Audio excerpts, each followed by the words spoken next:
Welcome to the Cool Fireman Podcast, a virtual firehouse kitchen table with Matt, Adam, Brian, Doug, and Freddie, where they discuss everything that matters in today's fire service. Now let's get to the show. Still free trips to the East Coast. Free trips to the East Coast, yeah, to hug my boy Anki. So, all right, good. Knuckles, All right. Welcome back to the Cool Fireman Podcast. We got Anki with us today. We got a special guest going today. That's going to be our topic for the day. We're going to talk to our guest, Chief Darick Fisher. He's with us, a Navy vet, DOD firefighter medic, owns a small business, which we love. We love those firefighter-owned small businesses. And then also what I have questions about is that he is a published author. What's going on, Chief? How are you, sir? Doing great. How you doing? I'm doing good. It's always a good Can you night hear me? when we're on. Yeah, I can hear you. I think there's a little bit of a delay. All right. All right, cool. All right, there's a little bit of a delay, but it should be fine. We'll try to fix that and post. That's how it works around here, the Cool Fireman Podcast. We just roll. That's the name of the game. That's why we're all firemen, because we adapt and overcome. Is that not right, Chief? All right. So very cool. So some quick housekeeping here, which we like to do on the Cool Fireman Podcast. A big, huge, major thanks to our sponsors, Anki Seasoning. Adam, you had something that you wanted to throw out there. Unky's Elizabeth Salt, the OG of flavor, baby. It's crafted with real flavor, firehouse tested. This all-purpose blend is where Unky's journey began. It's a bold, balanced, and ridiculously versatile flavor. Man, it goes on your meats, your veggies, your eggs, and everything in between. It's low sodium, no fillers, just pure firehouse flavor. It's the taste that started it all. Y'all gotta come check it out. Unky Seasonings, from the firehouse to your house. Damn, dude. I thought I was listening to like a commercial right there. That was good. Way to go, buddy. Way to go. Made me want to buy some. I mean, my mouth just started watering, at the end. Your mom's got a whole cabinet full. Elizabeth Salt is good though, dude. You're right. It is very versatile. It's a utility player. Like if Elizabeth Salt was a baseball player, it'd be a utility player, because that seasoning can play any position there is. Does that make sense, buddy? I'm like a metaphor guy. Anyway, Tom of the Bird Box. We love Tom. We get a burn box every month from him, and it's just phenomenal. He helps us out with the podcast. Couldn't do it without him. Actually was just talking to him via text, right? And we're going to send him some Chipotle. He wants the award-winning Anki Seasoning Chipotle. Beat them all. Yeah. Yeah. He has a couple of bottles of it, but he keeps forgetting that I had Chipotle. He's like, "Oh, you make Chipotle?" I was like, "You got several bottles I sent up there." Yeah, it's just Tom messing with me. Yeah, well, he's good at that. He's a fireman. Special shout out, Courtney Grace. She's the only one that commented on Tom or on Jay's episode 110. So thank you. Big shout out to Courtney. Thanks for helping us move the podcast. The more comments and engagement we get on Spotify and YouTube, the more people we hit. So that's good. And then real quick, a special giveaway. I'm giving away my June burn box. Steal my June burn box. All you got to do is comment on Spotify and YouTube on episode 110 and or the Instagram post that we made for Jay Lyons. In honor of him, I'm giving away my June burn box. A bunch of good stuff in it. You can watch Doug's recap or box opening or whatever you want to call it of the June burn box. So I will physically send you my burn box. All you have to do is just comment on the Instagram, Spotify, or YouTube of episode 110, and you'll get your name on the wheel of fun, the wheel of names, and then it'll be good. And just one quick reminder: all of our podcasts are streamed in video in living color. Spotify and YouTube. So please subscribe. One thing we like to do, Chief, at the beginning is a moment of silence, kind of something special that we do for all the brothers and sisters that we may have lost throughout the country and the world. Firefighters die, way too often. So we like to do a little dedication to the men and women that we've lost over the last week. And so, of course, last week's was tough because we had one that was close to our hearts with Jay Lyons. And so we did a special moment of silence for him. And so this week we'll do one that's all encompassing, of course, again, for the entire country. We'll do a small moment of silence.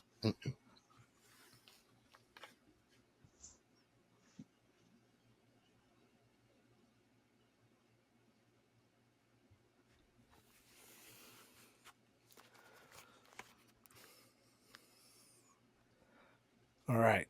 Well said. Okay, folks. Well, episode 112 is kicking off, and we have a special guest. Yes, Freddie is, of course, not here. He's being detained he's in an ICE facility right now. They're reviewing his Canadian visa that he has. Doug's trying to catch a raccoon that's in his kitchen. And I don't know if you knew this about Brian. Brian is starting a local theater production. Tonight's the grand opening. It's the Birdcage. He's one of the main characters. So perfect. I'm really excited to see that production. I think that part really fits him very well. I think so too. Yeah, that'll be perfect for him. So that's what those guys are up to. Okay. Darick Fisher. We go back. We're trying to figure out the year today, but it's been a long time. Gosh, he knew me when I was a troublesome young man. And you were trouble? I don't think so. Yeah. No way. I was a little rough. You were trouble. I was what? A little rough around the edge. Yeah, look at him, just like. But he's always been there, and he is my spiritual guru. We talk about faith and everything together, and good. He's just always been there for me. He pops up when he needs to pop up, and he comes across my path, and he's just been a part of my journey, man, for a good while, and we stay in touch, and it's just fantastic. So I'm gonna get him to tell some his story, not stories about me though. No, right? We don't have enough time for that. Is that right, Darick? Sweet and low. Sure. Yeah. So Darick, he's just a chill guy. So let's just get into it. All right, Darick Fisher is a Navy vet. He's served in our military. He has served in the Department of Defense's fire department, and he did time in the Army, did Navy with me, and then he abandoned me and went to Europe for a little bit. And when he came back to the States, he abandoned me again and went down into the Carolinas. So, but luckily he still comes and visits. So let's go and start with what inspired you to join the fire service outside when you got out of the military? I remember when I tried to get in the fire service when I first got out in 91, probably 92, and I had too many points on my license.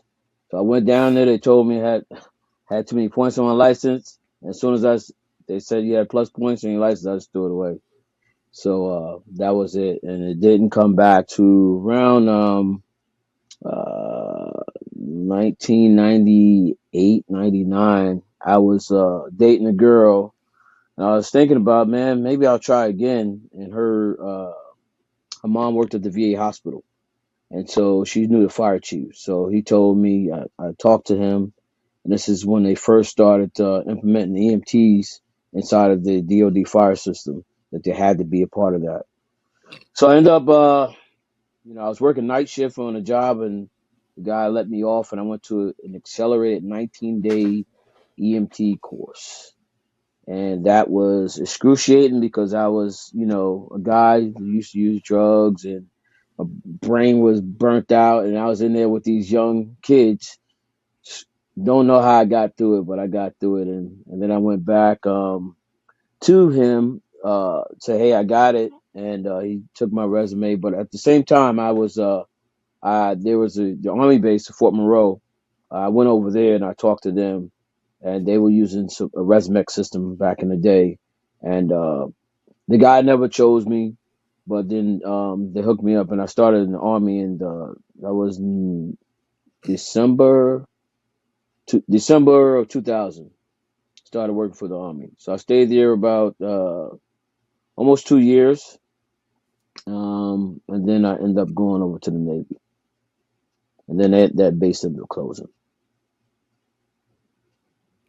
Yes, So were you were a fireman in the Navy? I was an engineman. So, and as an engineman in the engineering department, everybody's a fireman.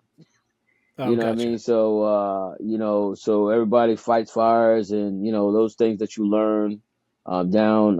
That was like your main being on the fire party and stuff like that.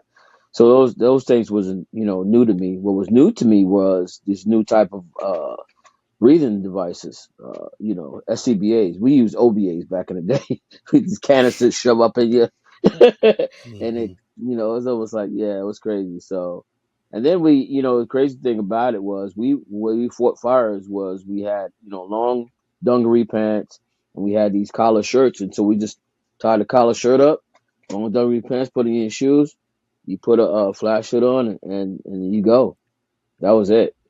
You ain't had no you had no turnout gear. You had nothing. So That it is was crazy though. crazy. Yeah, it was crazy. Yeah. And now they say that we have too good of PPE. That we're especially with the use of synthetic fuels and stuff like that, with couches and everything that people are putting in their houses that are basically just oil. That houses are flashing sooner, and so we're getting on scene. We got these really good PPEs. We don't have dungarees anymore, and Mhm. we got all these like nifty turnouts and all that get us further into houses because we can't feel the heat, and then bam, the thing explodes, or the roof comes down on us or whatever. So it's like it's a whole new fire department. I mean, the difference between when you started until now is just got to be absolutely just so drastic. I mean, it's got to be so much different. Yeah, I think before I left, before I retired, I know when I was overseas, I know that they were put in the system that we were required to have two sets of turnout gears. Oh, Just because of uh the residue on the turnout, and they had to be. You always had to have a set washed. Now, wow. I don't know if that ever got put into place in every place because it took a long time to purchase those things and stuff like that. But that's what they were going to, just because of the whole cancer um, uh, aspect of it. They were changing the flashes. They were changing everything just because of the carcinogens and the cancer they were finding, and now they're still finding. So We Yeah. just I just received my second set of turnout gear, probably about 2 months ago in the region. So Really? yeah, we just received it. that's a good Yeah, job. yeah, but Yeah. we don't have a second And set of so boots. Don't have a second pair of gloves. Don't have a second flash hood. Just jacket and pants. But Yeah, you it do. You got one in is the bird box. it's in. The thing is, with the Department of Navy, if they don't issue it, you better not be caught wearing it because Oh, you're not jeez. covered. I've gotta that. do gotta do So more with less. yeah, if I'm wearing the personal uh, set of firefighter gloves and I lose my leg for whatever my foot, they're not going to cover me in the No. extreme case. So, but yeah, we just got it. So, and then Darick, you've been out for a good while. We're just now getting it here on the mainland. Mm. So yeah, came over to the Navy Department. Started at the shipyard, the the oldest was it the oldest shipyard in the world? I'm not sure. Because it was Britain's, Not sure. and we took it over. So that shipyard is older than America. I know that much. But the original shipyard was Mm. burnt down, which is Craney Island. So he did that time there, and then we met at Jeb Little Creek for a story, and it was interesting times, interesting characters, and one of them does listen. Good old Jim, he does listen to the podcast, and it Hazmat was Hank. yeah, Hazmat that's Hank. Captain Hank. Um, Hazmat Hank. Okay. yeah, and I just remembered it was the good times that we had. The captain there. I mean, we had some personalities going on, and me and Darick were like the laid back ones. And I was a little rambunctious, but he, kept his tabs on me, make sure I behave. But I remember the captain was said, "You're stuck. You're on the ambulance. But I'll let you pick whatever partner you want." And he always picked me. And when the personalities, and everything got wild and chaotic in the station, Darick just walked by and go, "Come on, let's go. We go out and get some sunflower seeds. Let me just drive around the base, chit chat about life, the good book, buildings, whatever." And we just Training. gosh, man, we just had such a good time during that. So then you went to Greece and came back to, what was it, Lejeune? You retired out of No, I'm out here in Paris Island, Paris Island. That's right. the Marine Corps base. I get them So I mixed up. stayed a year and a half there as assistant fire chief of training at EMS. That was crucial. Yeah, it was. So It are was. you completely retired? Yeah, I retired. I retired December 2020.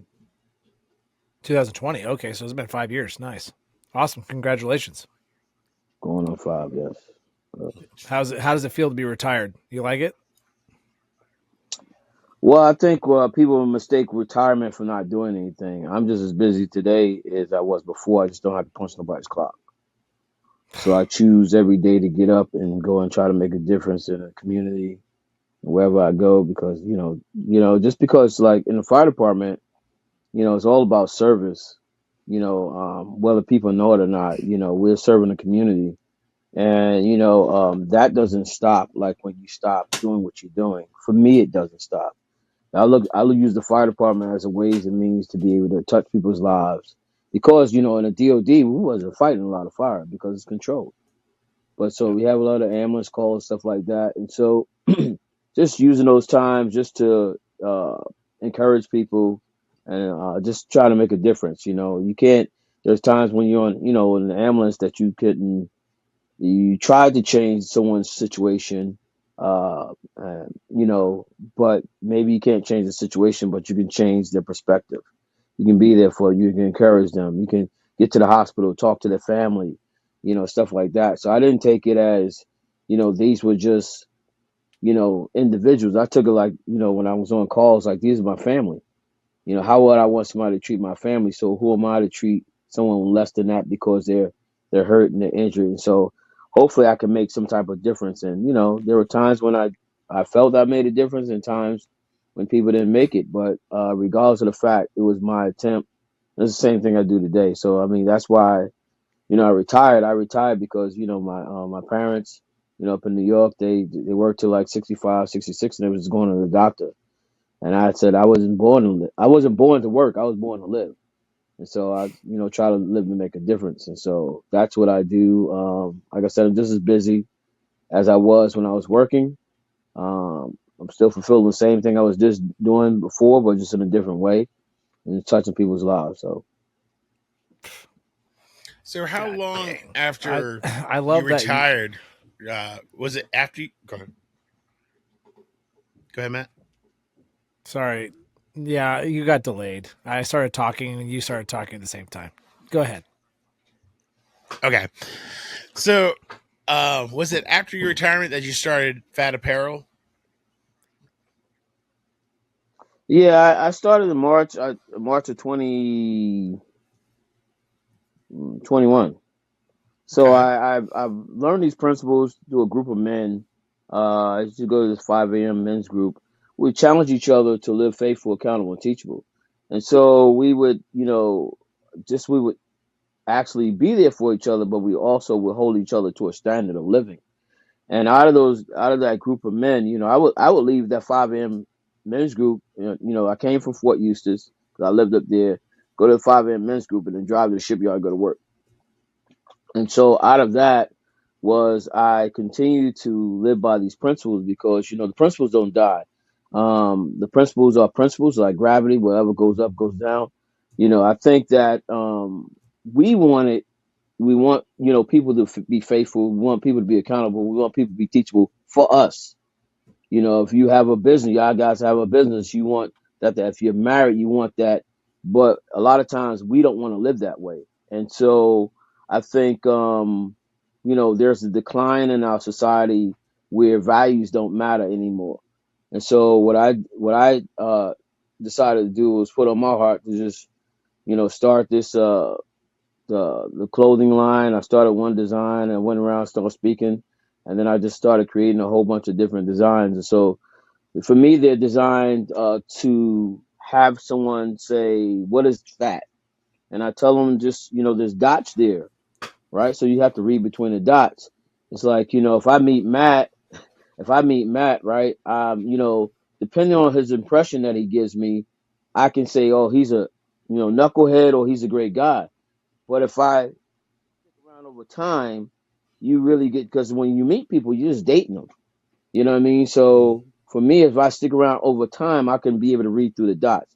Like Adam, I seen quality within him, even though he was caught in the trap of his environment. So Mhm. trying to pull him out and say, "Hey, man, find something positive to do."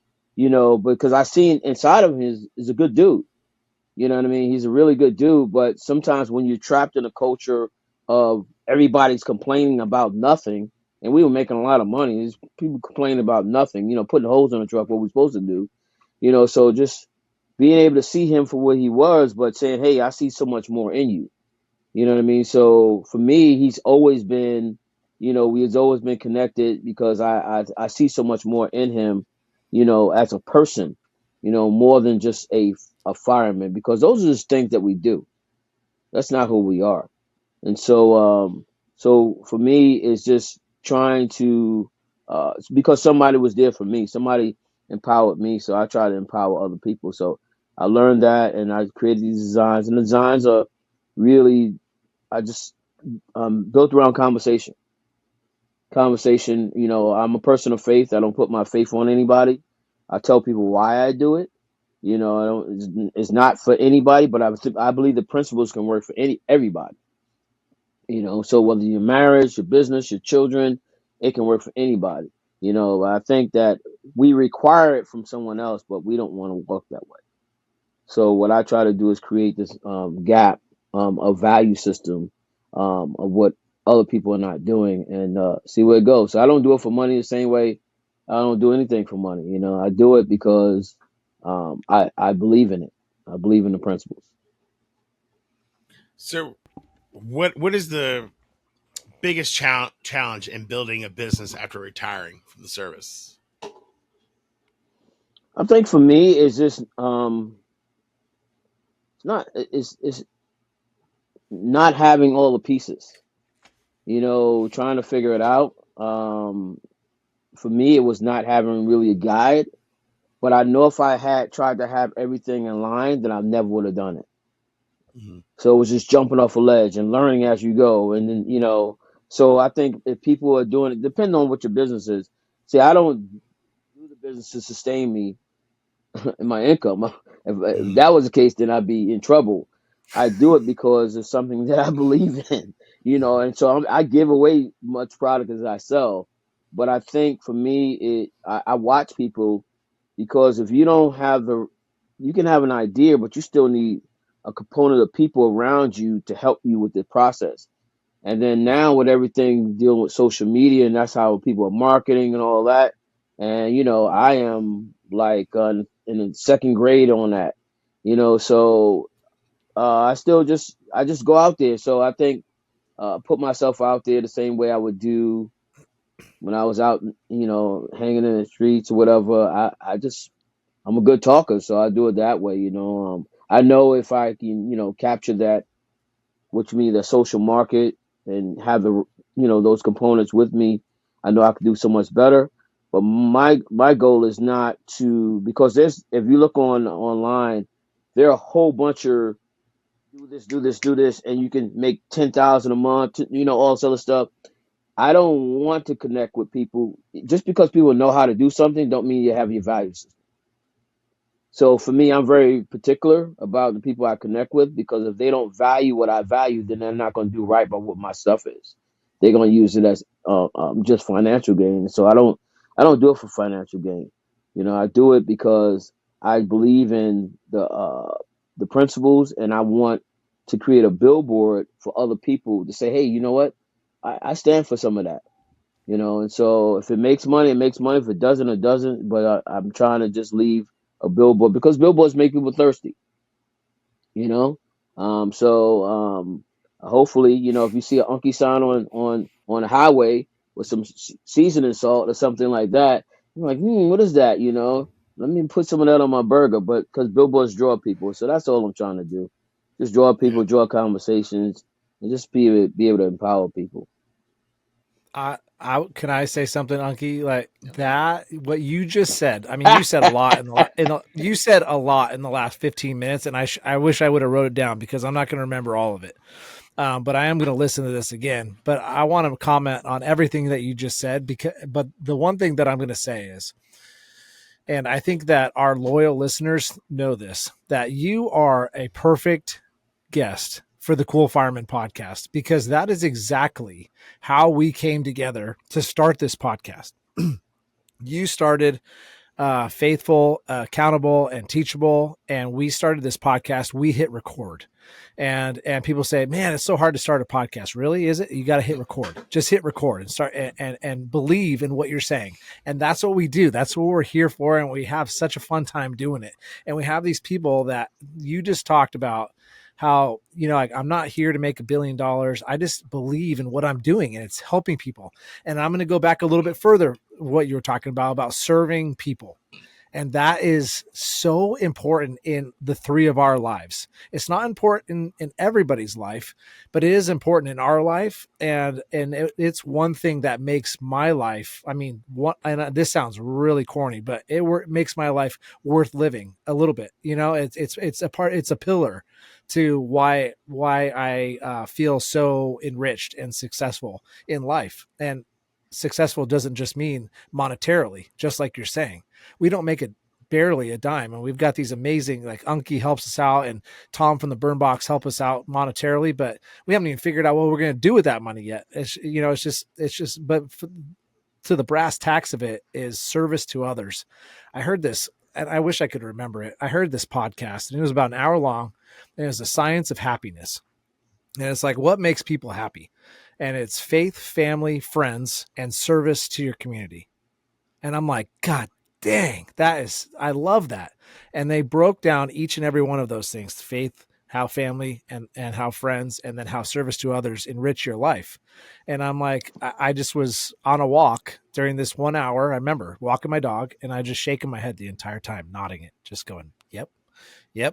And that's everything that you're talking about, Chief. It's everything that you're talking about. It's so easy, and I'm going to go on another tangent. It's so easy to lose your way a little bit, but you just you're amazing. Cause, you just sparked, I just got little bumps on my arm, because like sometimes you lose your understanding of why you started something. And for us, it's this podcast. We've been doing this for 2.5 years.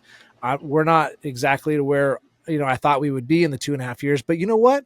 We're doing it on our own time. Like, we're doing it in our own time. Like, the podcast is going to do what it is because we're being very organic.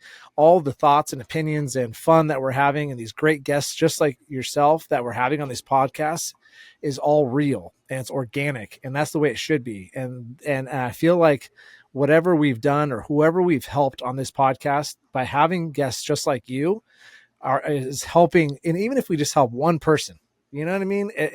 That's all the world to us.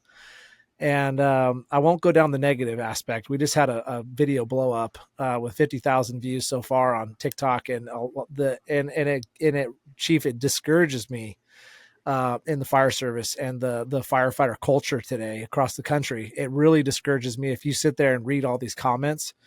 And I don't know if they truly believe it, or if they just are doing it just out of insecurities that they have. It's tough. So I applaud you. I think that, man, faithful and accountable and teachable, I think that's amazing. And I heard you kind of slip in, I give away more product than I sell. I mean, that's it. Like, why not? Why not? Well, So I say thank you. I think sometimes, and that's one of the reasons why me and Adam talked, a lot about, I told him, hey man, I want to do something. Like, man, I hate social media because people are so negative. Ugh. But people will tell you, hey, Derek, you need to put a voice behind your product.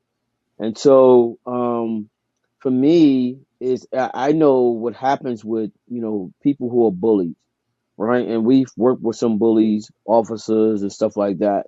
Bullies are insecure. Bullies are very insecure. So they feel their power by trying to demean other people. In the same way as internet bullies. They feel they can say anything they want anywhere, but if you know why you're doing what you're doing, it doesn't even matter about them because you know what that it says. Bad publicity is good publicity because it runs the ratings up. And people, if you look at our society is built off of negativity. You know what I mean? So if it's built off of negativity, that's what people run with. So whether people um, like what I do or don't, my success is not predicated based upon people or money. It's based upon am I obedient to what I feel in my heart to do. And I would share with you is that no matter what your ratings are or how far you think you're supposed to be, success is do you just do it. You have to do it and leave the outcome to the outcome. But if you're like I said, if I'd had waited till I had everything in line, I never would have done anything. So I stepped out on a ledge because I was afraid. I said, let me just try anything. And one time a guy said, post something. And I was on, on Instagram and I post like 20 pictures. He's like, no, you ain't supposed to post them all at once. I'm like, I don't know. And so Yeah. I see negative comments on different people's stuff. It's like they act like they know you and they know nothing about you, but they're ready to bully you. And I just think that people who do that, because if you ask Adam and 20 years I spent in the fire service, I've never changed. I never changed. I heard somebody tell me before I got in the fire service. He says when you get promoted, I was working in shipping and receiving in Virginia, and he says, hey, when you get promoted, you never let the position mold you. Let your character mold that position. Hmm. And so that meant something to me because Adam, I'll tell Adam. People would ask me, hey, why don't you try to go up to be an officer? I was cool being a paramedic. Someone says, hey, man, how you know you're not supposed to be an officer? I says, a lot of people want to be an officer for the title. I don't care nothing about titles. I said, but that's a lot of responsibility. So I'm like, I don't want no parts of that. That means, because you're putting other people's lives in danger. I'm okay with just one, but now four on the crew, whatever. And so there were people who challenged me to say, hey, man, there's more in you. And so that's how I got to where I was at. And I was talking to Adam earlier. If it wasn't for like Mike Harris, shout out to him, just believing in me when I was overseas, brought me over there. But him even telling me to put in for captain spot, I was like, I don't want that. And people were jockeying for position, trying to undercut people. I was like, I don't want none of that. He said, Fish, I think you'd be perfect for it. So I did it. Then I went to station captain. Then another chief came and said, hey, man, are you cool with just being that? I said, yeah, I'm good. He says, how you know you're not meant for more? I says, I don't want more. He says, how you know you're not meant for more? And so this fire chief, because as a fireman, you only what you do. There's nobody trying to help you to get up. Most officers are trying to keep you at a low, and then the firemen are trying to pull you down like crabs. Also, this fire chief was the only one that I seen. It was crazy. He was like, man, I anybody want to know anything I know? I stay overnight on Thursdays. I will stay up with you all night, and we all of us did it, but not everybody lasted. And he would just tear my stuff up, but he believed in me. You know what I mean? So he believed in me when I didn't believe in myself. And sometimes you have to have people like that because sometimes you're afraid to do certain things. But he pushed me to be better. And so out of that and that same thing, I always push for other people because somebody believed in me. Somebody gave me a chance. And so for me is that in the fire department, a lot of firemen or officers don't want to see you succeed past them. In anything I do, I want you to go past me. Why? Because you know what? If you go past me, I'm like, man, look at that dude. I played a part in that. And we had a few, fire chiefs or chief officers like that we worked with. Brad Burgess was one of those good. He was a great dude. He was anal, but he would show you stuff that you need to know. Stuff like that. But then we had others that wouldn't tell you nothing. Stay in the fireman's place. So when you have people like him Mike Harris or different people, Chief McQuaid, different people that pour into you and believe in you. All you need is one person to believe in you more than you believe in yourself, to say that you're better than it. So that's what I try to do. And it's the same thing. Even after I got out the fire service, doesn't matter. I would still try to pour into people, because sometimes you can see potential in other people what they don't see in themselves. There's a lot of negativity that's trying to pull people down. Who's trying to pull people up? Yeah. So, it might not be popular, but I don't care. I Yeah. don't never change, because at the end of the day, my legacy is going to stand for, what was my name at Little Creek Fisher? I don't want no trouble. I don't Yeah, want no trouble. that is one of his Everybody quotes. trying Yeah, to. I don't. I don't want no trouble. Whatever y'all need me to do is fine with me. Yeah, So I'm just out here trying to make an impact upon contact, bro. That's it. and he's done so much work with me. He's never given up on me. He's helped me out tremendously. I honestly cannot, say thank you enough to him. I mean, just he came Don't in. be up here crying, man. I Not in know. front. I'm Not starting on. to, Not man. live. This is crazy. But he came in my life at the right time, the right places, and he went overseas for a little bit, so we didn't talk on the phone a lot. But he would come stateside and pop up at the right time, that right moment, that week. Something was going on. He was there.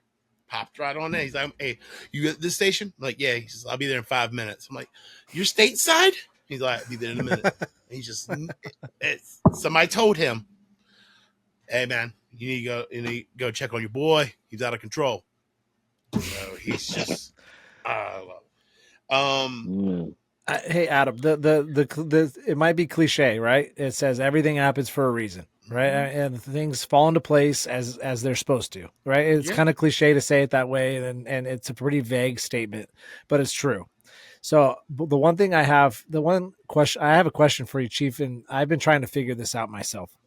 Is I through my experiences and my job experience and education and soul searching, or whatever you want to call it, I feel like I understand what a good leader is. Like, I feel like what you just said, empowering people, trying to make people that are necessarily below you, but your subordinates better than you.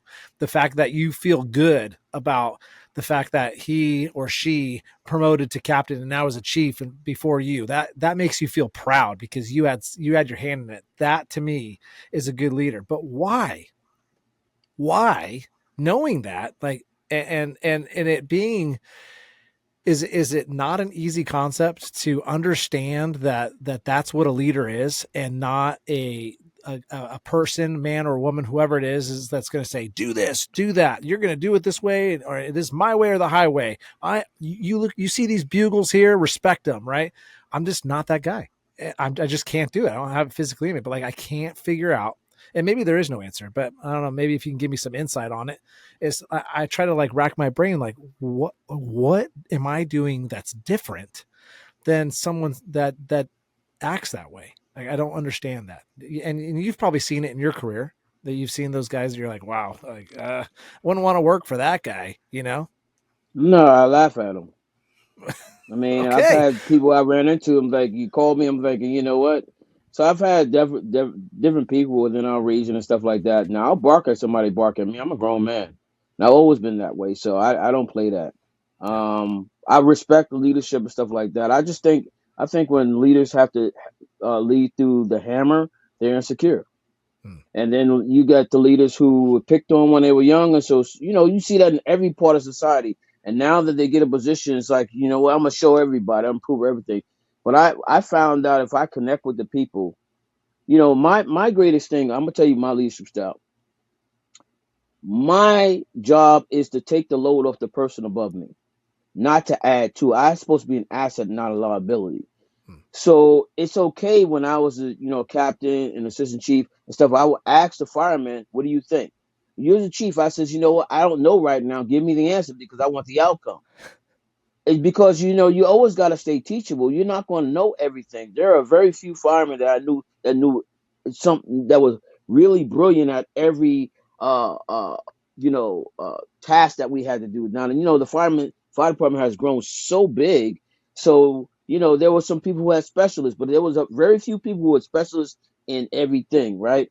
And so for me is that if I connect with people and let them know just I'm just a yo man, I'm just like you. We're just trying to get this job done. I think you can get more done. And so, I remember when I left, I came from overseas and I went to Paris Island, right?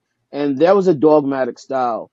And I was the only African American officer there, and I got priority placed there. So they was mad at me. Not because I was African American, because I wasn't chosen to go. They put me there, right? So priority placement means that your time's up. They're gonna send you back, but they only can send you back if you can fill these billets. I filled two billets in one. So I filled the EMS billet and I filled the training billet. And so now I took two jobs and they put it in one. And these guys were sitting there and they wanted that job. And so, man, every day I was like, it was just so dogmatic. And so every day I got compared to every other chief there. Like the hammer. I says, man, I'm not that dude. You know why I'm not that dude? Because I understand what it's like to have a wife. I understand what it's like to have children. I understand what it's like to have issues outside of the fire department. So why am I going to dog you out knowing that you probably have issues too? Every person that comes into the fire department, it's bad when you got to come into a fire department where you're just so timid and weird because of dogmatic approaches, and then you got to live there with people. You know what I mean? So everybody has issues. So why am I going to try to throw my weight around because I have a white shirt or something like that? And I never found that to be funny. I used to tell the guys, man, I don't treat all of you guys the same. Don't treat me like those other guys there.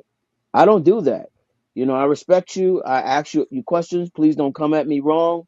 And I learned a lot of tolerance there. But because that place was so hammer, hammer, hammer, it's not that way anymore.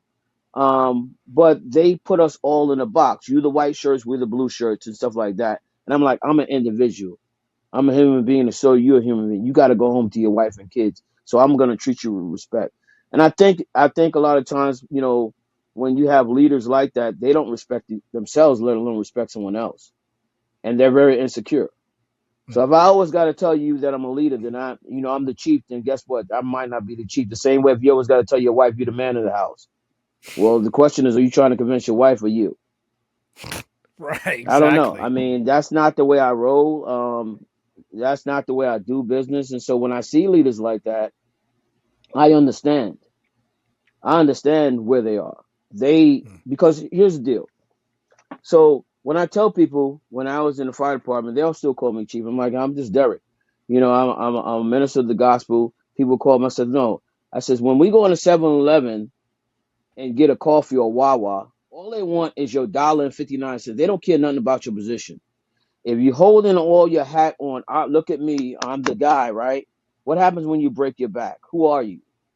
So if you don't know who you are, when you're not in that position no more, you're gonna find yourself empty.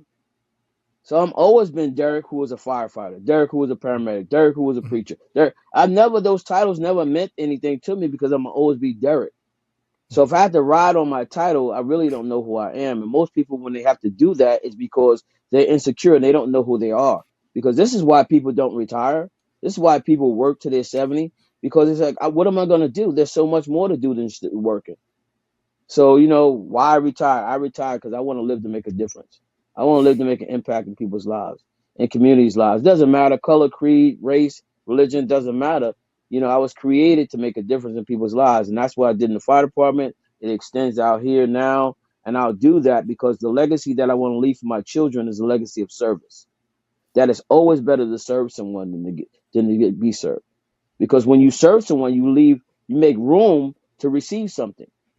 If someone's always serving you, then you're not making room. That's not relationship. So I just think it's very important that we lead by example. And you'll find leaders that you don't want to follow, and you'll find leaders that you do want to follow. So if you're one of those leaders, you say, hey, I'm not like the other guys, you're not supposed to be. Why do we need to be like everybody else? Why do I need to have a mustache like Adam? Why do I mean, come on, I don't need to be all that stuff. I'm just uniquely me. So your leadership style might be a little different. Adam's leadership style might be a little different. All of us are leaders. We're leading someone. You know what I mean? So at the end of the day, if you have a family, you want to make sure that you're leading right. You want to make sure that you are. I've seen so many people in the fire department lose their marriages because they listen to other dumb firemen. You know what I mean? Because they put the fire department over their family, put the fire department over. Oh, my ball and chain. Well, you married her. You was a dummy. Why are you going to talk about your wife like that? You the one who married her. You know what I mean? So I seen so many people listen to other firemen because they thought it was cool. This is a cool fireman's podcast, right? That Yeah. is. That's not cool. We aspired to be the That's cool not fireman. cool to talk about the. Yeah, but I'm saying that's not cool. So I think that when you try to follow a crowd just to be a part of, then you're losing yourself. Dare to be different. Dare to stand out. Dare to be talked about. They're gonna talk about you anyway. So you might as well just be yourself. You only got one fingerprint. So do that and make a difference, man. Because at the end of the day, if you have children, they're looking up to you. Those firemen gonna come and go. The children is the ones you leave behind. Yeah. So you could talk about your cool career and be like, you've never been there for your children. So Yeah. I don't know. I just see things differently than most people, and I love the fire department. I was grateful to get out healthy. That was one of my biggest prayers. Let me get out healthy, because I seen a lot of firemen who we work with, they retired a few years later. We're hearing they died. You know what I mean? Through a heart attack or whatever. So I just wanted to get out healthy and just continue on with the process. So I've known him for almost 15 years. That is him from since the day I met him to today. Has not changed. And this is why I'm still friends with him. He's himself.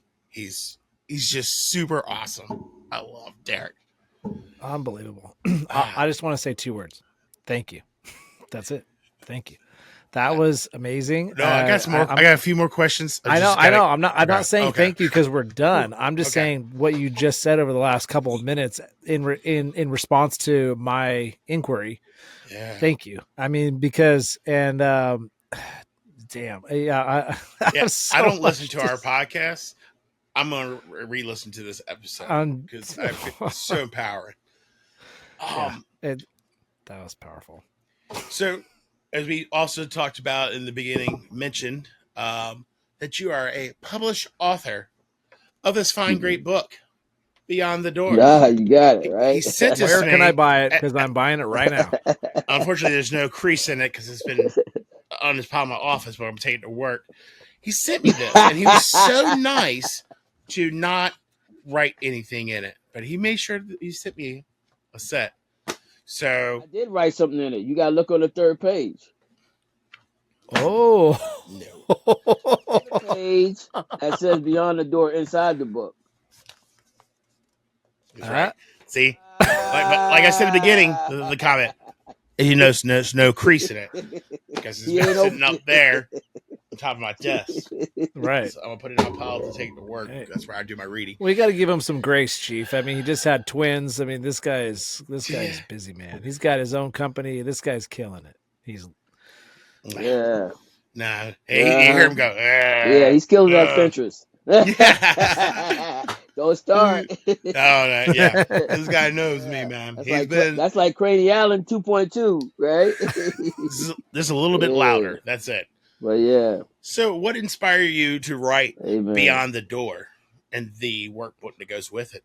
I think I've always had I've written like small devotions, especially for men, for years, and I've always had like books in my head that I wanted to write, but it was a guy who came and spoke at our church, and one day I seen him on TikTok, and he was like yelling in the screen, you got a book in you.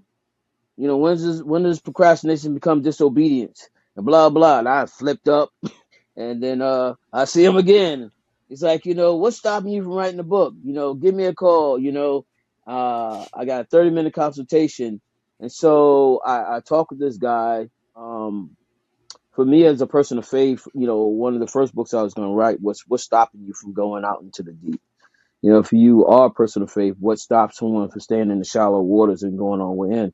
So you have so many different answers with that. And so I was talking to him about there's a Bible scripture in Revelations where it talks about Christ standing at the door of the believer, and he's knocking and he wants intimacy with him. And I talked to Adam about when he says, hey, about religion. I said, religion is about laws, rules, and regulation. Relationship is about I get to, not I have to. See, I get to serve people.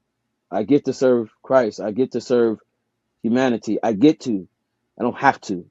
I get to talk to you. I get to make a difference in the world. I don't have to. So it's all about relationship, like me and Adam have a relationship. And I says he's standing at the door and knocking. And so those doors represent, as you know, a door represents an entrance, then it represents an exit. It also represents a barrier. And so he's talking to, a church he's calling lukewarm. He says, I really want to have this relationship with you. And then I was talking to him about this, like, man, that's the book right there. So the book is based off of that, but it's based off of doors in the fire department. So it's based off of faith and storylines where, I believe that people who are not people of faith, but they like movies and stories. And so I weave the thing into my story, into other. I'm all through the book, but I just change names, change characters. I use different movies, different genres, different people, different races. But I use different doors. I have some door metaphors in there. Fire doors, barriers, just exit doors, uh, panic doors, panic bars, and so all that is just my life. And what it does is take someone from hearing about it to, experiencing it and the ups and downs of life. So it doesn't matter whether the person said they're a person of faith or not. We all have faith in something because we're sitting in the chair, right? So, but life is a series of ups and downs. And so you just go, you have to ride this wave. And so that's why I take people on this journey. And in the book, my goal was to take someone from not knowing to having this journey of faith and dealing with all these different traps. I have these trap doors in there where they fall into, sin and fall into different stuff and coming out and have these bad cycles of relationships. And then, to the exit door, why people would, exit the church but not the faith. And I have the Matrix in there, the Lord of the Rings, the Crows movie, some other stuff. And so I use those things as things that people can kind of jump onto because they like movies and stuff like that. And they can see within those statements, there's a weaving of stories into faith, back into stories. And so it's just a part of life, until we go. That's like one. So I wrote the book and I have like the workbook. It's a journal because I try to do a lot of introspective. It's a workbook journal, meaning open-ended questions because I knew I was created, but there are things that shape me that I try to figure out why I tick the way I tick. So I don't want to just exist. I want to know, well, why do I act this way? So have these open-ended questions that you can use for yourself or a group of people. And so this was like one of two. So there's another part of that. So I have a to be continued at the end of the book because I'm taking it to a different place, meaning of faith. I don't try to get too much more into that as far as faith is concerned. This is just my take in my life, and so I truly believe that we were all created as humans. We all have the same. We just would have different fingerprints, different cultures, but we were created uh, to bring glory back to Him, and we were created to get along. And I don't think whether you are a person of faith or not a person of faith, everybody's just doing this. Everybody's not. No one's hearing each other. Everybody's just yelling at each other, and so those things divide people. And so what I want to do is, just go through life and see how I can um, find a happy medium, not dividing people, because when I sit down and talk to someone, I get to know who they are versus who I thought they were. So that's what happens like with social media or, politics where we're basing on what we think they are instead of getting to know the individual. So those are the books that, I've written. Like I said, I have a part two and I have some other books that I'm going to write. Um, so now I go around with the books and I just go speaking to different places, speak to young people. I speak to different places. and I just tailor it based upon what they need. And so that's it. Okay. Have you got any reactions from readers that like caught you off guard or really stuck with you? Yeah, I mean, I've had some people tell me I couldn't get it. That kind of caught me off guard. It's like, well, it didn't kind of flow well. And I told them, I says, when I written it, the publisher says, don't try to write it in chapters, write it in thought. And so I had, because I'm a person of accountability, I said, I need you to be on me. Call me every week. So he called me every week, see what I was. I have a thought, and he'll throw a thought out there, and I'll take it and I'll run with it. I'll start going at it, and I'll take it and run. So I knew what the beginning of the book would be, and I knew what the end of the book would be. But I didn't know so they're not supposed to fit with each other. They're different thoughts. And so the different thoughts. And so I've had that. I've had also people, man. A guy texted me earlier today. He said he was fishing, man. He said, man, this book is awesome. I've taught classes on it where, it really touched people where they couldn't answer the questions. And I said, answer the questions because they're deep questions. Because all of us are made up of something. Like I said, we all have we're kids and we're grown, but there are issues that have been plaguing us all, but we don't really deal with them. And so yeah, I've had people say, man, I read the book twice. Like I said, so it's not for everybody. And like anything else, your season is not for everything. I don't know what you do if you have your own business, but what you do is not for everybody. But if someone is empowered by it, it makes a difference in someone else's life. I can't, because I want honest opinions, because I want to know what people's thoughts are on that. Because if it's not for them, it's cool. But I've heard a lot of good feedback from it, especially the workbook. Um, and they say the way it's written is different. It's not a typical like theology or Christian book or whatever, because it has all these different stories in it. And because I believe Jesus was a master storyteller, and I always wanted to tell stories. I've gotten some good stuff, and I've had some people, that wasn't really feeling it, but it's okay. I have the Yeah. same thing with my clothing brand. It's not for everybody, you know. So Right. And yeah. I think really the last question I got is, everybody here on the podcast, I'm wearing it. It is the par check. What's your status? And Darick knows I'm not a good storyteller.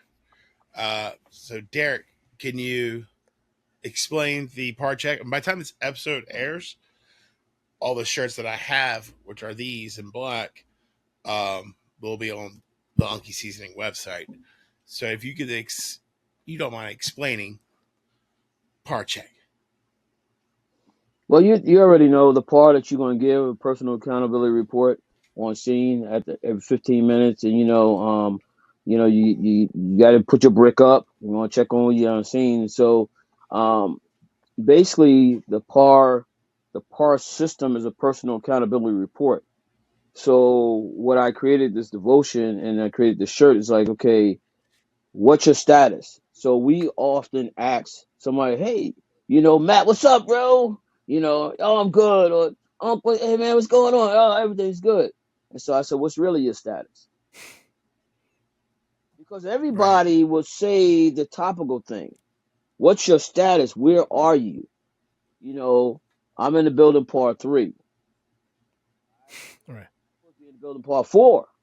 Where's the man at? And so I wrote the part check based upon the fire department, but it's basically it's like, okay, where you at?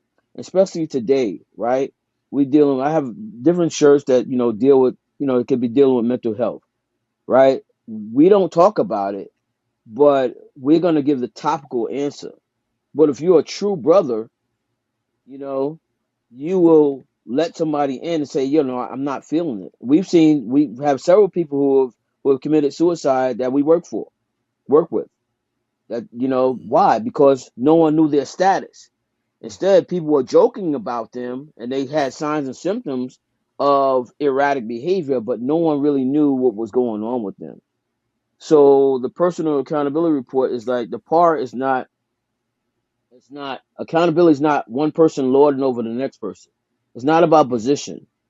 Today I'm dragging Matt through the smoke, but tomorrow it's holding the writ for me. That's what we learn in the fire department. That anybody can go down at any time. Where's your partner at? What's your status? And so a lot of guys are coming in to work, coming in and out of work, you don't know what's going on with them, and they're ready to crack. But just imagine if we were checking on each other. Instead of saying what's up, ask somebody what's your status? Where you at? And I believe all of us need a part check. All of us need other people in our life that we can give an account to. Especially as men and firemen are just some of firemen like policemen are man, bump all that. You know what I mean? So for me, that's what that shirt came from. That's what the devotion came from. Was basically asking men, where you at? Where are you really? Because here, well, I tell you, when a man is out of order, his whole house is out of order. So we could fake the funk going to work. We can be big bad Billy going to work. What about your children? Because you're doing that. What's your status? How are you affecting your children and your wife? It means a lot to me. How I live. And so what I try to do is hold someone to an account, but I want people to hold me to that same standard. I'm not asking someone to do something that I'm not asking, that I don't want. I want Adam like, yo, where you at? And I said, I'm angry. I'm ready to bite somebody's head off. Well, sweet and low, you can't do that. Hey, what would you tell me? So what I do is I try to be real with people. I remember that. You know what I mean? So that's where that came from. I have another shirt, Can I Get a Spotter? It's almost like a mental health shirt also. Meaning that you used to go in the gym. Before you couldn't lift heavy weights without a spotter. The spotter's not there to lift the weight. The spotter's there to push you, encourage you, and to catch you just to give you one more push. So who's spotting us? Who's spotting you? You know what I mean? We should not be going through life alone. None of us men should be nobody should go through life alone. We need somebody always spotting us. So those are just different, shirts that I have, or, that's where that came from. I take my whole life and take things that inspire me and I put them into some substance, and there's always a story behind them. So. Fantastic. I don't know if there's much more to say than that, Adam. I mean, goodness gracious, what an amazing hour. I mean, Darick, Thank you so much. I hope that the people that are listening, and people will, just like you said, some people will relate and some people won't. And I did. I mean, I like Adam said, I'm going to listen to this back over again because it touched me. So there's one person for you. If you're like, hey, I'm going to go on this dumb fireman podcast, not the cool fire, and try to touch one person. Well, you did. So here I am. That was really awesome. I really appreciate it. And I shouldn't have thought anything different than what you were going to, turn out to be, because it's Adam, and Adam and I, we've known each other for a few years now. Yeah, 2 or 3 years. You and I have a special thing together, and so it doesn't surprise me that he's got a mentor like you to help him out, and I love it. The par check, we're not He's just my fine. accountability guy. Yeah. We're not just fine. Hey, how you doing? Fine.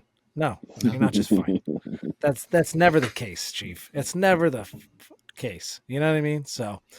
I appreciate you. Like, seriously, I love it. I think everything that you stand for is amazing. I think that anybody that's going to listen to this podcast, I'm going to try to get 1 billion people to listen to it. I don't know how I'm going to do that. I've been trying for 2.5 years, but they need to, because you're awesome. You're awesome. I love it. I freaking love it. I love it. So. All right. And all the information for his website. Keep being you, man. Yeah. Nice meeting you. Where you get the shirts and books and stuff. We're going to make sure you can go ahead and do a shout out. We're going to make sure they're in the show notes. Yeah. You can go on my website, it's faithfulaccountable.com. That's where you'll see my shirts and stuff. Just different designs. You go through the shirts, sweatshirts. Sweatshirts have different designs than the shirts. The hoodies have different designs than that. And I have some hats up there, stuff like that. I'm on TikTok. I'm on Etsy, Instagram.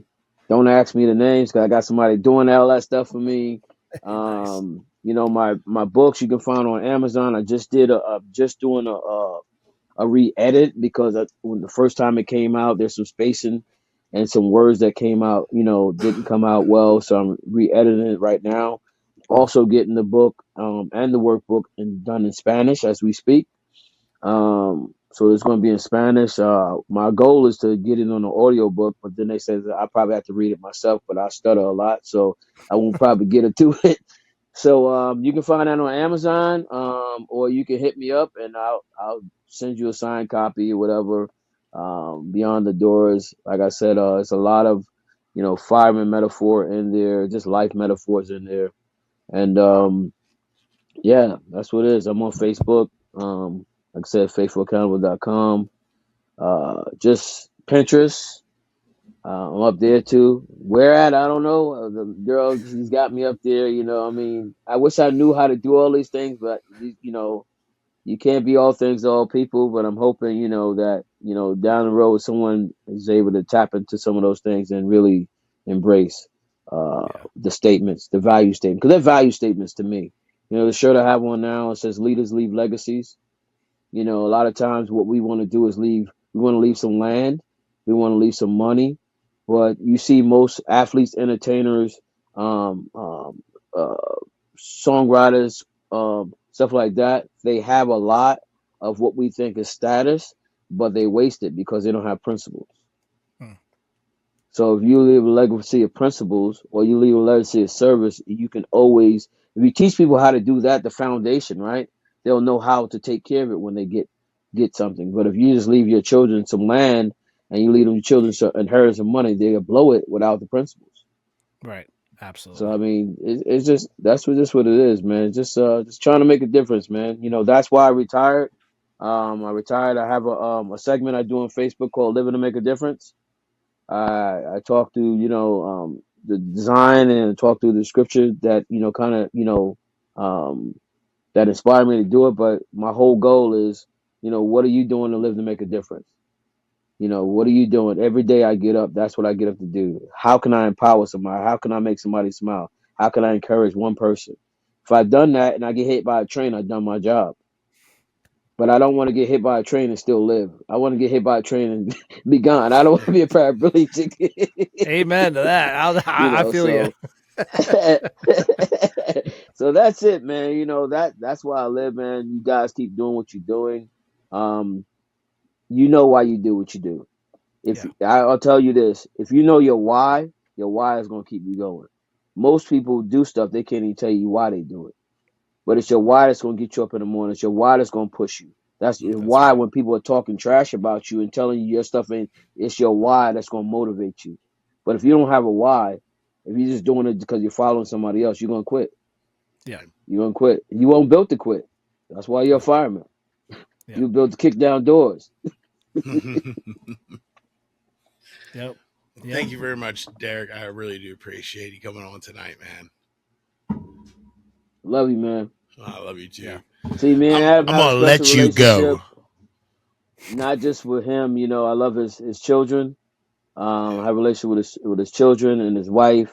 So it goes beyond just the fire department. It's being able to invest in each other's lives. Yeah. Because that's more important. You know what I mean? So that if he does finish the fire service, if he doesn't, I'll still be there.